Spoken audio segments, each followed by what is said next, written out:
부족한 우리를 부르시는 주님이라는 주제로 함께 하나님의 말씀을 나누기를 원합니다. 미국의 건국의 아버지로 불리우는 벤자민 프랭클린이 이런 얘기를 했죠. 이 세상에서 피할 수 없는 확실한 두 가지가 있다. 하나는 죽음이고 다른 하나는 세금이다라는 얘기를 했습니다. 참 씁쓸하지만 부정하거나 반박할 수 없고 너무나 동의가 되는 그런 이야기이죠. 그러니까 세금은 동서고금을 막론하고 피하고 싶은데 정말 피할 수 없는 그런 부담되는 영역 중에 하나이다 라고 말씀을 드리고 싶습니다.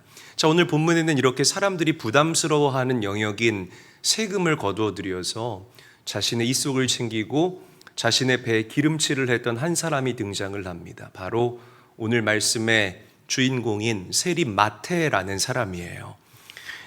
당시에 이 세리들은 법의 보호를 받으면서, 그것도 로마 법의 보호를 받으면서 동족의 고혈을 빨아먹어 자신의 재산을 증식해 나갔던 그런 사람들이었습니다. 로마 제국이 당시에 거두었던 이 세금에는 정세라는 게 있었고요, 관세라는 게 있었어요. 정세는 말 그대로 정당하게 우리가 받는 세금을 얘기를 합니다. 소득세라든지 아니면 땅을 보유하고 있으면 우리가 내는 토지세라든지 이런 것들을 정세라고 얘기를 했어요. 그런데 문제는 관세인데 통행료 같은 것도 지금은 저희가 내지 않습니까? 고속도로를 이용할 때. 근데 그게 누구에게나 보편적이고 공평하게 적용이 돼야 되는데 그 당시의 관세는 세리 마음이었습니다. 그래서 이런 표현 죄송하지만 세리가 돈을 좀 땡겨야 하면 자기 마음대로 관세를 부과하는 거죠. 그 당시에 마차세라는 게 있었는데요.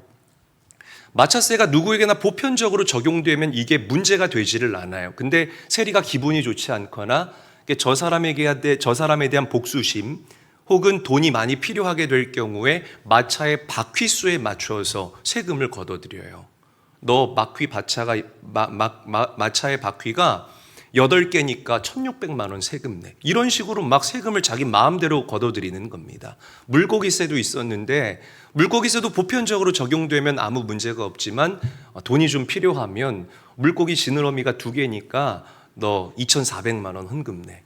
이런 식으로 말도 안 되게 자꾸만 세금을 부과해서 자신의 이속을 챙긴 거예요. 그러니까 사람들이 세리를 볼 때 아주 죽일 XX 이렇게 바라봤던 겁니다. 그러니까 세리가 사람들 눈에 좋게 보일 리가 만무하다라는 거죠. 여러분, 마태의 유대식 이름이 뭐냐면 레위예요. 레위.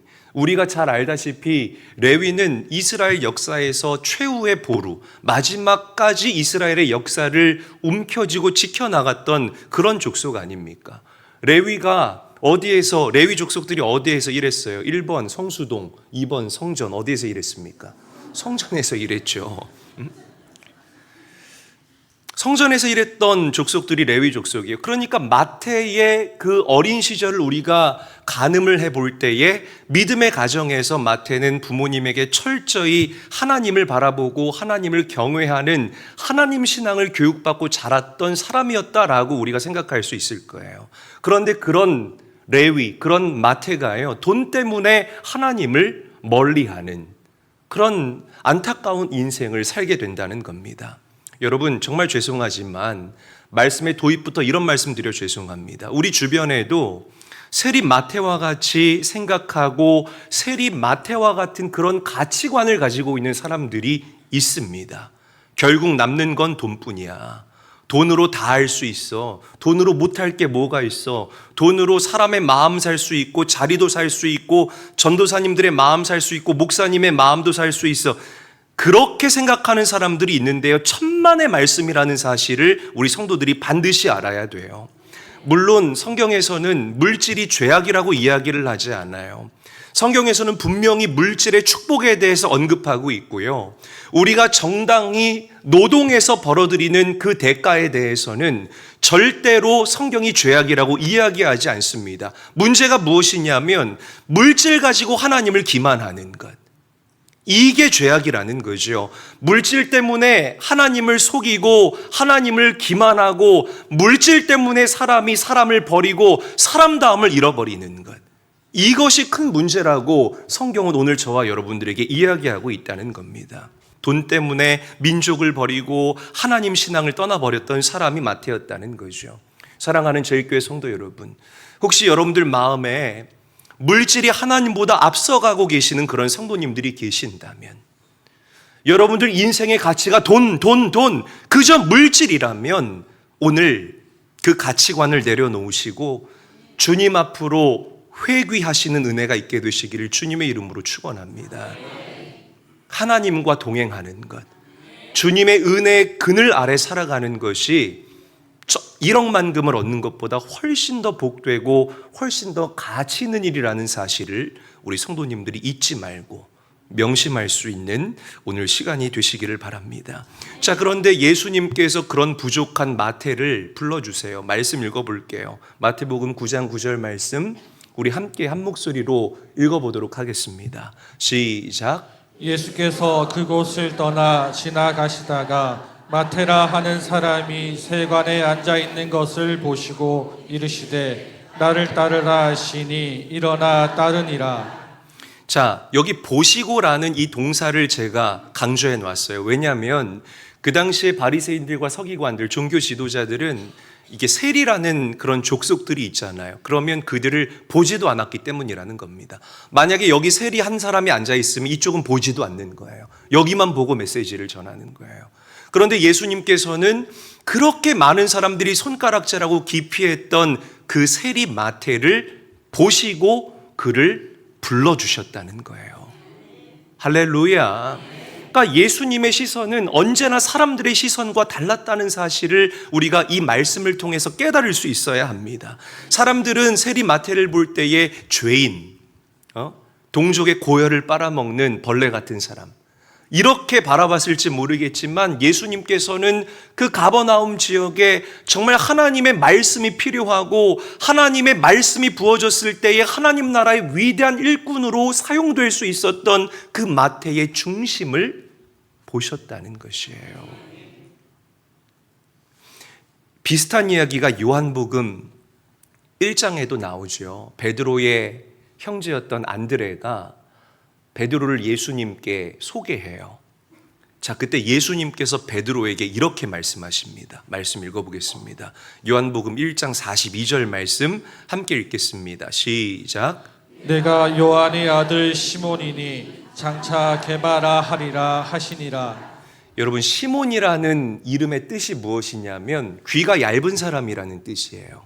귀가 얇은 사람들의 특징이 뭘까요? 중심이 없고 기준이 없기 때문에 여기서 말하면 우로 흔들리고 또 저기서 말하면 좌로 흔들리는, 좌로나 우로나 계속해서 치우치는 사람이 바로 귀가 얇은 사람들의 특징이에요. 우리가 다른 말로 우유부단한 사람이라고 표현하기도 하지 않습니까? 그러니까 시몬이라는 이름의 뜻은 귀가 얇은 사람이라는 뜻입니다. 그러니까 이게 시몬 베드로의 육의 정체성이었다라는 거죠. 그런데 예수님께서는 베드로의 중심을 보시고 베드로의 이름을 게바라고 불러주시는 거예요. 게바의 뜻이 뭐예요? 반석이라는 뜻이에요. 아시는데 말씀 안 하신 거죠? 네, 게바라는 이름은 반석이라는 뜻인데 왜 이 베드로의 정체성을 게바라고 예수님께서 다시 불러주셨습니까? 예수님의 시선으로 베드로를 보니까 그의 마음 중심에는 흔들리지 않는 단단함도 있었다는 거예요. 아, 여기에 하나님의 은혜가 더해지게 되고 여기에 하나님의 말씀이 더해지기 시작하면 이 베드로는 장차 반석과 같은 든든한 게바가 되어서 위기 가운데 노출되었던 이 초대교회 공동체를 멋지게 이끌 수 있겠구나. 할렐루야.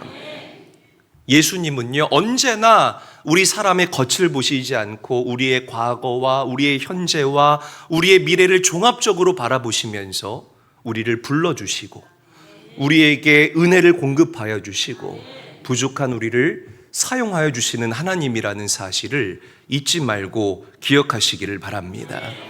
제가 좋아하는 복음주의 신학자인 필립 얀시가 그의 책 놀라운 하나님의 은혜에서 이런 얘기를 했습니다.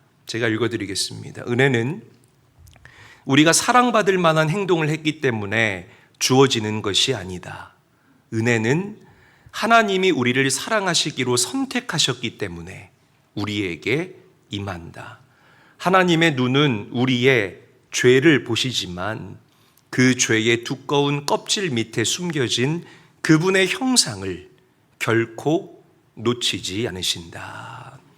사랑하는 제일교회 성도 여러분, 제가 이 말씀을 여러분들에게 드리는 이유는 우리 제일교회 성도님들도 예수님과 같은 이 눈을 소유할 수 있기를 주님의 이름으로 간절히 축원합니다. 속썩이는 자녀들, 내 뜻대로 움직이지 않는 내 가족들, 하나님께서 허락하신 믿음의 동역자들, 나를 속상하게 하는 사람들이 있잖아요. 지금 내 눈에 볼 때는 그들이 참 불편한 존재처럼 보일 수 있지만 우리가 주님의 눈을 가지고 그들을 바라보게 되면 다르게 보일 수 있다는 겁니다. 여러분, 저도 그래요. 여러분들도 마찬가지예요. 부족하지만 나를 불러주시고 나에게 은혜의 옷을 입혀주신 그 주님의 은혜로 우리가 살아가는 자들 아니겠습니까? 주님께서 여러분들에게 은혜를 부어주시고 나를 가능성의 눈으로 바라봐 주셨던 것처럼 여러분들도 타인을 바라볼 때 예수님의 눈을 가지고 바라볼 수 있게 되시기를 주님의 이름으로 간절히 축원합니다.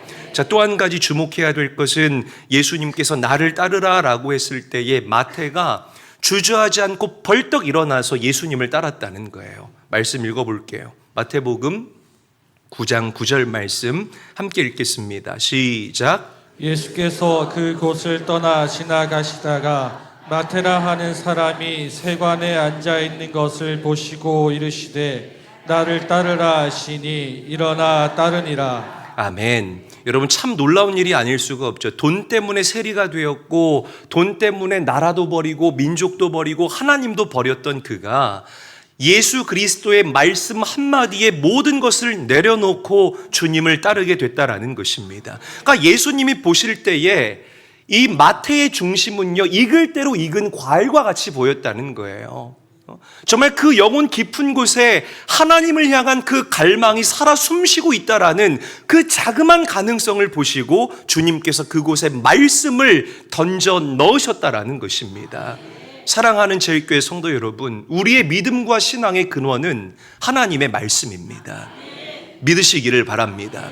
우리가 하나님께 기도할 수 있는 이 기도의 근거도 하나님의 말씀이 되어야 하고요.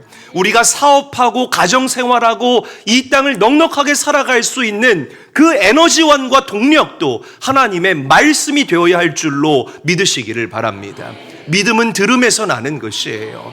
마태가 나를 따르라라는 그 예수 그리스도의 음성을 듣게 되었을 때에 그의 마음 가운데 거룩한 갈망이 솟구쳐 올랐다는 것입니다. 사울 보세요. 다메섹으로 예수 믿는 자들 잡아 죽이러 가는데 부활하신 예수님께서 사울 앞에 나타나는 거예요. 사울아 사울아 네가 어찌하여 나를 핍박하느냐. 그 부활하신 예수 그리스도의 음성을 듣게 되었을 때에 사울이 꼬꾸라지면서 바울이 되는 역사가 일어나게 됐습니다. 주님의 음성을 들었을 때에 변화됐다는 거예요.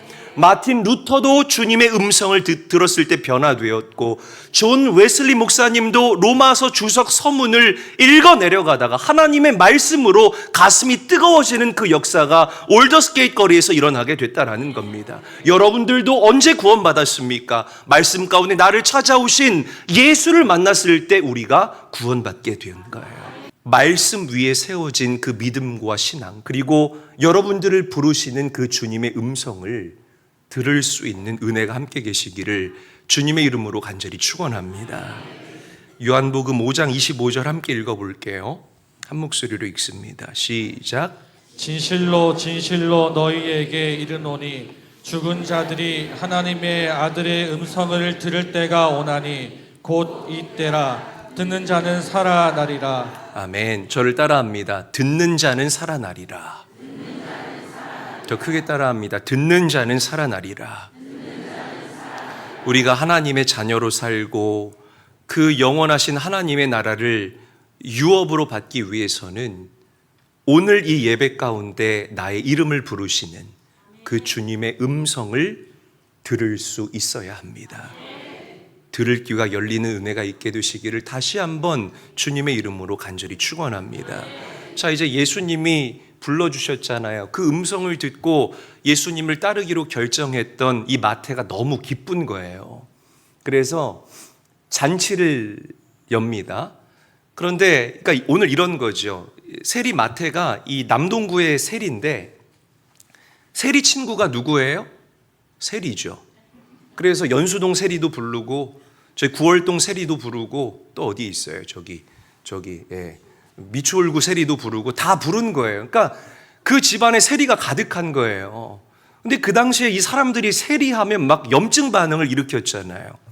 그러니까 바리새인과 서기관들이 이렇게 예수님을 봤더니 어머, 세리들하고 아삼육하면서 너무 막 먹고 마시고 즐기고 계시는 거예요. 그래서 시비를 걸어요. 야, 어떻게 너네 선생은 저렇게 죄인들과 세리들과 꺼리낌 없이 저렇게 어울릴 수 있냐? 저거 잘못된 것 아니냐?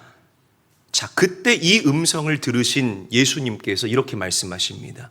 마태복음 9장 12절에서부터 13절 말씀 우리 함께 읽어볼게요. 시작. 예수께서 들으시고 이르시되 건강한 자에게는 의사가 쓸데없고 병든 자에게라야 쓸데있느니라. 너희는 가서 내가 긍휼을 원하고 제사를 원하지 아니하노라 하신 뜻이 무엇인지 배우라. 나는 의인을 부르러 온 것이 아니요 죄인을 부르러 왔노라 하시니라. 아멘. 자, 예수님께서 여기서 말씀하신 의인을 부르러 오지 않았다. 여기 의인이 누구를 가리키는 것일까요? 바리새인들을 가리키는 거예요. 그러니까 바리새인들은 그 당시에 어떤 특징이 있었냐면 스스로 의롭다고 생각했습니다. 내가 건강하다고 생각하는 사람들이 병원에 가요, 안 가요? 안 가죠. 병원에 왜 가요? 내가 건강하다고 생각하는데. 그러니까 이 바리새인들의 이 약점 중에 하나가 무엇이었냐면 나는 굉장히 의로운 사람이다. 그러니까 의롭다라고 스스로 생각했기 때문에 무엇을 구하지 않았을까요? 하나님의 은혜를 구하지 않았다는 거예요. 여러분, 이 신앙생활하면서 제가 이 키워드에 대해서도 요즘 계속 묵상하고 있는데 이 영적인 안도감이라는 감정이 있거든요. 되게 위험한 감정이에요. 혹시 여러분들 마음 안에 이 영적인 안도감이 자리하고 있다면 오늘 예수의 이름으로 이 영적인 안도감을 완전히 파쇄해 버리시기를 주님의 이름으로 간절히 축원합니다. 연약하고 가난한 사람들이 간증하는 거 보고 막 안도감을 얻는 거예요. 아, 나는 저렇지 않아서 감사하다. 되게 위험합니다. 이런 마음 안에 성령 하나님이 공존하실 수가 없어요. 가인과 같은 마음입니다. 사울과 같은 마음이라는 거죠. 멀리할 수 있어야 된다는 겁니다. 그러니까 이런 마음인 거죠. 내가 알아서 잘하는데 나에게 그 가이드가 뭐가 필요해? 내가 알아서 예배하고 내가 알아서 예배 참석하고 정기적으로 필요하면 헌금도 하고 교회 크고 작은 프로젝트에 빠지지 않고 참여하는데 뭐하러 나에게 목사 안수가 뭐하러 필요해? 성경에 어디 목사라는 직분이 나와? 누구든지 예수 그리스도의 이름을 부르는 자에게 구원을 주신다고 했는데 목사가 왜 필요해? 신천지 아니면 성경을 잘 모르는 사람이라고 저는 좀 단언하고 싶습니다. 잘못된 영적인 질서관을 가지고 있는 사람들이라는 거죠. 바리새인들이 그랬다는 거예요. 내 스스로가 의롭다라고 생각했기 때문에 하나님께서 보내신 메시아, 구원자 되신 그 예수 그리스도를 놓쳐버리게 되는 안타까운 인생이 되어버리고 말았다는 거죠. 여러분 명심하세요. 하나님은 교만한 자를 물리치시고 겸손한 자에게 은혜를 베푸심을 믿으시기를 바랍니다. 어떤 마음으로 이 자리에 나왔습니까? 되게 중요합니다. 여러분 주님 앞에 고개 빳빳이 드시고 달려나오지 마시고 낮은 자세로 하나님, 저에게 주님의 은혜가 필요합니다. 이 은혜를 갈망하는 마음으로 주님 앞에 나오시기를 주님의 이름으로 간절히 축원합니다. 자, 우리 마태복음 9장 13절 말씀 함께 읽어볼게요. 한 목소리로 읽습니다. 시작. 나는 의인을 부르러 온 것이 아니요 죄인을 부르러 왔노라 하시니라. 자, 여기 이 부르다라는 이 단어가 헬라어로 칼레사이라고 하는데 사전적인 의미로는 초대하다라는 뜻입니다. 그러니까 이 원어의 의미를 살려서 다시 읽어보면 나는 죄인을 초대하러 왔다라고 예수님께서 말씀하셨다는 거죠. 그러니까 이게 무슨 말이냐면 예수님께서 죄인인 저와 여러분들을 하나님의 말씀으로 구원하여서 할렐루야, 저 영원한 천국에 초대하시고 초청하기 위해 예수님이 이 땅에 오셨다라는 것을 저와 여러분들에게 말씀하고 있다는 것입니다. 여러분, 예수님께서는 누가복음에서 인자가 온 것은 잃어버린 자를 찾아 구원하려 함이니라라고 당신이 이 땅에 오신 목적에 대해서 명확하게 말씀하셨음을 잊지 마시기를 바랍니다. 여러분, 하나님께서 이 땅에 예수 그리스도를 보내주셨다는 것은 놀라운 일이 아닐 수가 없습니다. 그 하늘 보좌에 앉아서 영원토록 우리 인생에게 찬양받기에도 요만큼도 부족함이 없으신 그분이 죄악된 우리 인간의 역사 가운데로 성육신하여 주시어서 할렐루야, 우리의 죄를 다 짊어지시고 십자가에 달려 죽으셨다라는 이 은혜를 기억할 때마다 얼마나 저의 마음에 큰 감동과 감격이 밀려오는지 모르겠습니다. 여러분, 이 구원의 은혜, 나를 불러주시고 찾아주시는 그 예수 그리스도의 은혜를 날마다 잊지 말고 기억하게 되시기를 주님의 이름으로 간절히 축원합니다. 제가 잘나서 목사하는 게 아니에요. 여러분, 저는 기질적으로 목회자가 될 수 없는 사람입니다. 그런데 저에게 구원의 은혜를 입혀주시고 저를 계속해서 교정해 나아가시고 또한 하나님의 은혜 가운데 저를 불러주시어서 하나님이 이렇게 저를 사용해 주시는 것입니다. 여러분들도 마찬가지예요. 여러분들이 잘나서 집사, 권사, 장로의 직분을 받은 게 아니라, 여러분들이 잘해서 그렇게 물질의 복을 받은 것이 아니라, 여러분들이 잘했기 때문에 그렇게 많이 배운 것이 아니라 하나님께서 여러분들을 불러주시고 우리에게 은혜를 공급하여 주셨기 때문에 우리가 여기까지 올 수 있었다는 것입니다. 이 은혜를 생각해야 돼요. 여러분, 좀 뭐 잘하면 주변에서 시기하고 질투하는 사람들 많죠. 제가 우리 사업하시는 분들하고 얘기하면 그런 분들 많아요. 사람들이 막 세상에 여러분들에게 이상한 딱지를 붙이는 거예요. 그런 거에 흔들리지 마십시오. 하나님은 여러분들을 사랑하십니다. 아멘. 오늘도 여러분들을 존귀한 자라고 불러주시는 그 하나님의 음성을 들을 수 있게 되시는 우리 사랑하는 성도님들이 되시기를 예수님의 이름으로 간절히 축원합니다. 말씀을 정리할게요. 왜 하나님께서 이곳 논현동 변두리에 우리 인천제일교회를 세우셨을까요? 잃어버린 자를 구원하라고 이 교회를 세우신 줄로 믿으시기를 바랍니다.